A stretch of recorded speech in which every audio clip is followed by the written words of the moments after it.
The differences that you can see at the US-Mexico border, where the global north and the global south meet, where the third world and the first world meet, we have all these issues of immigration, of offshore manufacturing, of hybrid cultures, of transnational folks going back and forth, of bilingualism.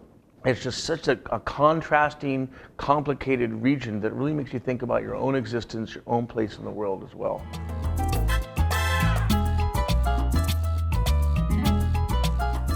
In San Diego, it's such a sprawling city, and walking around there really weren't a whole lot of people walking on the sidewalk. It's definitely an automobile city, and then you go down, cross the border into Tijuana, and there are people outside, there are people walking around. It's so lively compared to San Diego. There's so much more going on.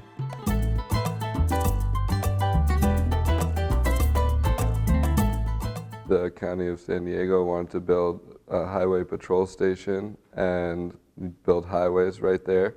And it was a park for, a lot of Mexican-American residents. And what they did, they caught wind of the fact that they were trying to build a highway patrol station. So they started protesting, and eventually they won the area. So it became a sense of place for Mexican-Americans in San Diego. And they used the area. They painted huge murals, beautiful, brilliant murals of, famous Chicanos or like Mexicans, some famous Aztecs, and they used the place to create kind of an identity for themselves in San Diego.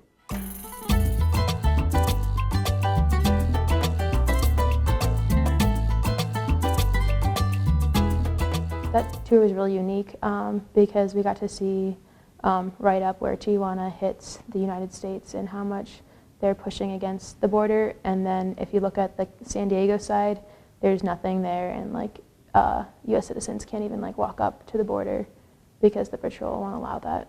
But on the Mexican side, you can walk right up to the fence. The point where the fence reaches the beach is called Imperial Beach, and the meeting place where there's the obelisk of the marker between the U.S. and Mexico is called Friendship Park.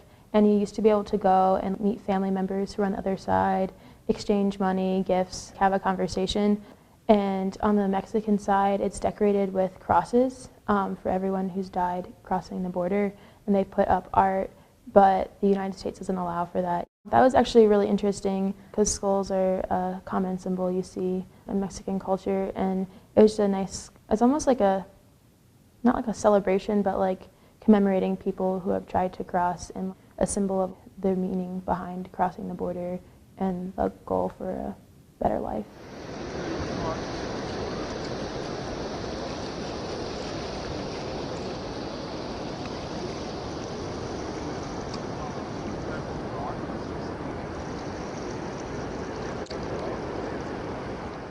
Maquiladoras are a component of free trade, and they are owned by large conglomerates and mostly international.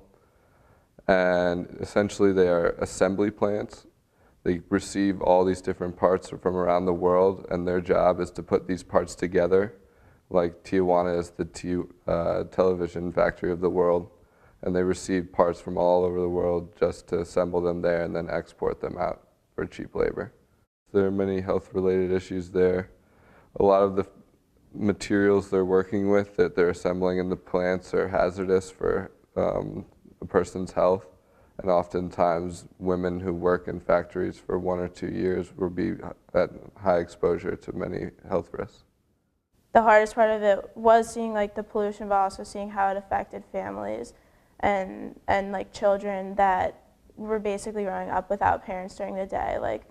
For example, there was a little girl that was taking care of her younger brother that was locked out of her house during the day until 5 every day while her parents were at work because they needed to lock their house so that people wouldn't steal from them.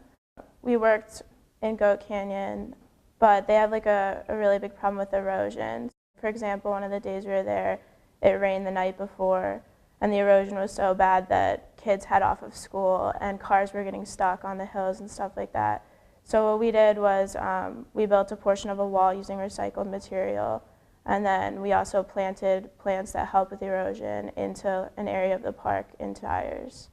What I learned about the students and that I found very fascinating is I was anticipating that they were going to have a very hard time when we lived in this shanty town, or what you call an irregular settlement in Tijuana. This is an unincorporated part of the city with dirt roads, with homes that are built out of recycled garage doors from Southern California, corrugated roofs, and old tires, for example. There are mud floors. There's pirated electricity, no running water, no sewage. We stayed in one of these neighborhoods for 4 days. And I was convinced that we would have to leave early and change that part of the trip, because I was not certain that the students would be able to cope with that and to be able to digest what they were seeing and what they were doing. And they took to it right away, and for many of the students, it was the best part of the trip. I think the importance of having courses like these are implementing what you study in the classroom and experiencing it in real life, because we read about everything and we were really, really well prepared for the trip, and it was nice because we could ask further in-depth questions and really have a sense of like how everything is and why it's that way.